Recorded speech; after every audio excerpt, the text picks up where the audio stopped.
Premier Datuk Patinggi Tan Sri Abang Johari Tun Openg visited Siemens Energy headquarters in Berlin as part of his working mission to Europe, underscoring the state's ambition to become a regional leader in renewable energy and green technology. Kota Kinabalu Coroner's Court issued a stern warning to the public against sharing or publishing on social media any exhibits presented as evidence in the ongoing inquest into the death of Zara Karina Mahathir. And Malaysia continues to work with international law enforcement agencies to track down and bring back Joe Low to face charges over the 1MDB scandal.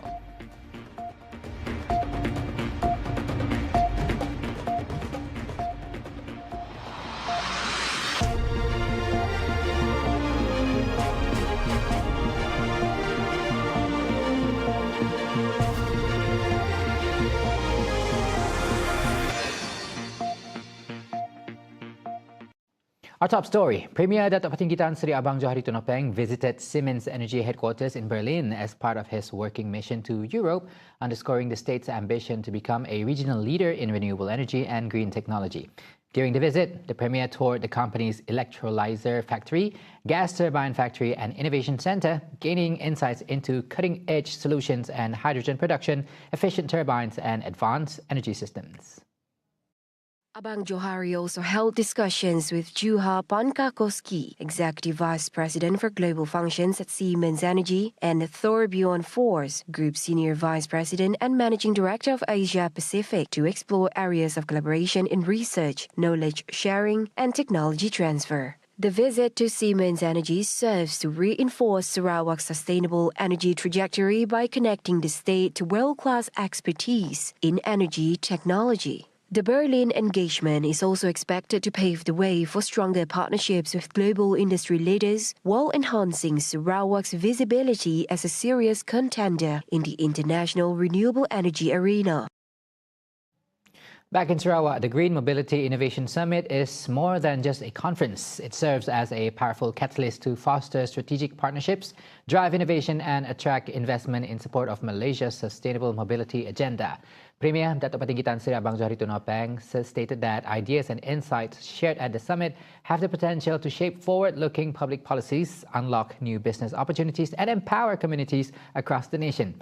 His speech, read by the Minister of Education, Innovation and Talent Development, Datuk Sri Roland Sagawi-In, further stressed that the success of this initiative hinges on robust cross-border dialogue and close collaboration among sectors and stakeholders. Sarawak is ready to be part of that global dialogue. We welcome collaborations in R&D, joint ventures in clean technology, capacity building, and knowledge exchange. Let this summit be the starting point for new ideas, pilot programs, and even regional frameworks that advance sustainable mobility. Abang Johari further stated that green mobility is not limited to environmentally friendly vehicles, as it also involves building sustainable cities, creating inclusive communities and preserving the environment for future generations. He reiterated Sarawak's commitment through its PCDS 2030, which focuses on green, digital and innovation-driven economic growth. Apart from that, Sarawak has also introduced electric buses and plans to develop electric trains and autonomous vehicles to reduce carbon emissions. These efforts are supported by recycling innovations, low-carbon industries, and the development of eco-friendly industrial parks to strengthen the circular economy. Sarawak is actively working to produce a new generation of scientists, engineers, and entrepreneurs to support its transition to a low-carbon economy. However, according to Minister of Education, Innovation and Talent Development, Datuk Sri Roland Sagawi-In, the state is still assessing the actual number of skilled professionals needed by 2030. It's not easy to determine the numbers as of now. Any specific target? Any specific? No, not at the moment. That's why we are just going to do it from next year. Those who are doing engineering courses. We have about 64 science-related courses. that will be under the free tuition scheme first. They apply now. Yeah, From this year, for next year. Do you have numbers for Not yet. We have to gather data from the universities who apply. It depends on the entry in each university. On top of that, he disclosed that the exact number of applicants is still pending as data needs to be collected from 4 participating universities. These are very technical things, and you cannot just have students, 500 students, 1,000 students. Some industries don't reveal what they actually want and how many do they need in the next 1 year, 2 years, 3 years, 4 years, 5 years. Some may consider it as a company secret. Cannot find everything to be giving the correct amount, you see. So what we can do is just with projections. And the best example, of course, are all the industries where it's government-related. He further added that the government will continue to monitor the development closely to ensure its human resource planning aligns with the state's economic and technological goals. Now, the Dewan Negara was informed that no final agreement has been reached with Indonesia on the maritime border dispute involving 2 islands in the Sulawesi Sea. Foreign Minister Datuk Seri Muhammad Hassan said joint development proposals are still under preliminary consideration. Perlu saya tekankan di sini, Datuk Ketua, bahawa perkara tersebut adalah masih di peringkat pertimbangan awal bagi meneroka keberangkalian kerjasama tersebut dan sememangnya belum lagi ada apa-apa perkara yang dimuktamadkan.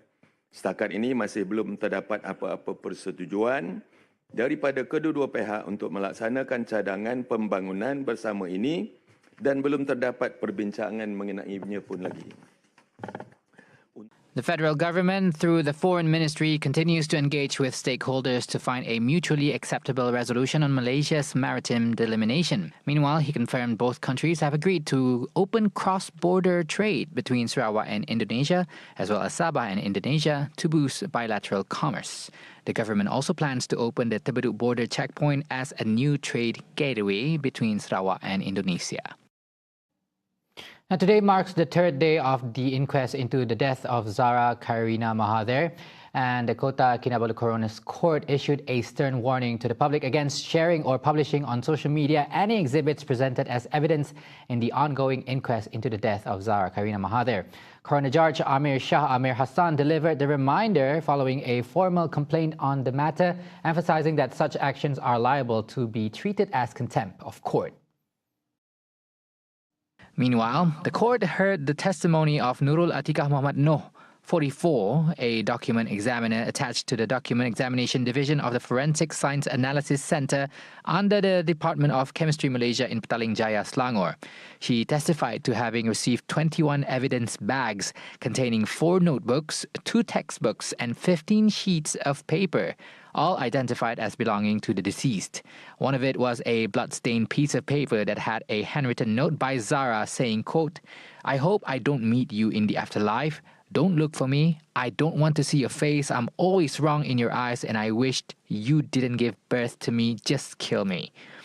The note, according to Atikah, was addressed to Zara's mother. Another evidence presented was an exercise book which had the words "Pergi mati, go and die" written in the subject column. Atikah was also questioned whether Zara's handwriting could be imitated.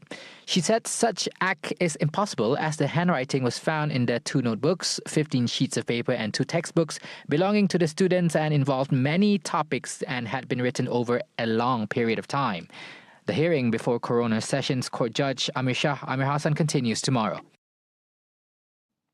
Now, Oman has been charged in the Perak Magistrates Court for using criminal force against the Sultan of Perak, Sultan Nazrin Shah, during last month's state-level National Day celebration. Nurul Shazwani Afni Muhammad Zorki, 41 years old, indicated she understood the charge when it was read. Deputy Public Prosecutor Nasrul Hadi Abdul Ghani requested that no plea be recorded, citing preliminary findings that the accused suffers from schizophrenia. He also applied for the accused to be referred for psychiatric evaluation and observation at Hospital Bahagia Ulu Kinta in Tanjung Rambutan for 1 month under Section 342 of the Criminal Procedure Code. He stated the assessment was necessary to determine the accused's mental condition and her fitness to enter a plea and stand trial.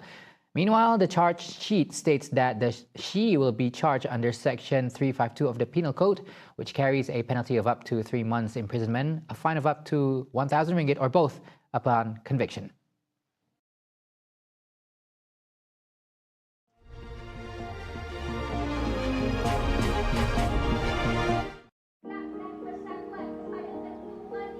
Bagi pelajar-pelajar di sekolah ini, setiap hari berjalan seperti biasa. Aktiviti yang serupa, wajah yang sama dan bacaan yang diulang setiap minggu. Tetapi hari ini,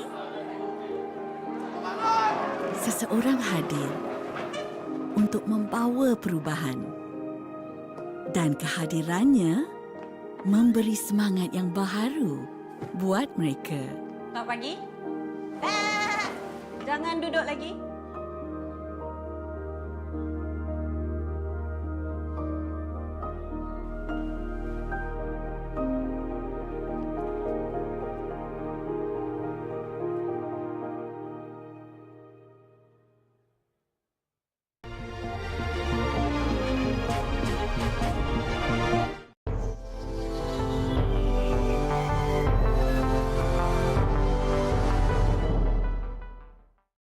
Welcome back. Now on to world news. Malaysia continues to work with international law enforcement agencies to track down and bring back Joe Low to face charges over the One Malaysia Development Berhad 1MDB scandal. Bukit Aman's Commercial Crime Investigation Department, CCID, in a statement today said the effort is being carried out through the Home Ministry, which remains committed to cooperating with international authorities. Though many speculated that Joe was spotted in China, Home Minister Datuk Seri Saifuddin Nasution Ismail had refuted the claim and stated there was no solid evidence to back up the claim. CCID also stressed that to date, there is no verified evidence linking Joe Low to the use of a fake passport or to his presence in Shanghai as claimed in media reports. Now, recently, allegations surfaced that Joe Low, who is implicated in the 1MDB scandal, was residing in an exclusive area in Shanghai using a fake Australian passport.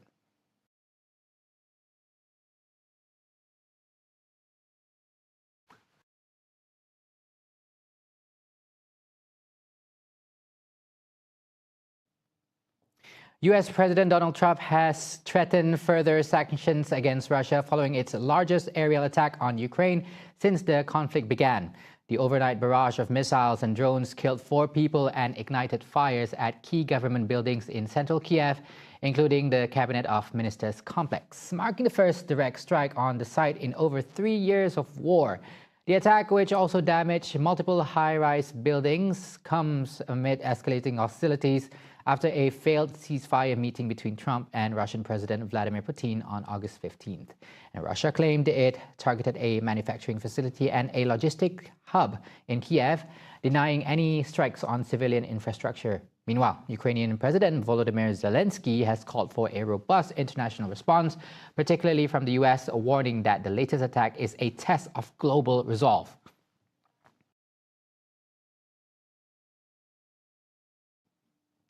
See the world closer with TVS as we bring you the latest news updates both locally and internationally. Just a click away by heading on to our website at www.tvstv.my, tvsarawak.my, or by following us on our social media platforms at TV Sarawak. And those are the updates on TVS Nightline. I'm Yusuf Shukri. Thank you for watching and have a good night.